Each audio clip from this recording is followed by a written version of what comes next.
Kamala, as if hypnotized by the child's voice, the girl vanished, and Kamala Harris collapsed to the floor unconscious.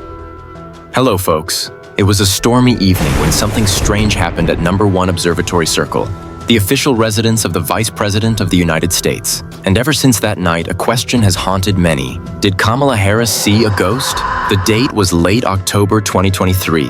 Vice President Kamala Harris had just returned from an official trip to the West Coast. Normally, after such trips, she would relax with her staff or spend time in the downstairs lounge. But that evening, she went straight upstairs to the old study room that had remained mostly unused since the 1990s. According to White House staff, she personally requested not to be disturbed for at least an hour. No aides, no security. She wanted to be completely alone. At approximately 11:17 p.m., a Secret Service officer standing outside the residence heard something unusual, a sound that sent chills down his spine. It was laughter, the soft, innocent giggle of a little girl. But there were no children in the house. The internal Secret Service communication lit up. Something was wrong. What followed next would leave everyone shaken. A close aide later recounted that Vice President Harris had clearly seen a little girl standing in the corner of the dimly lit study. The girl wore a white, old-fashioned dress, something straight out of another era. She kept calling Kamala "Mama, Mama" in a haunting voice, all the while laughing eerily.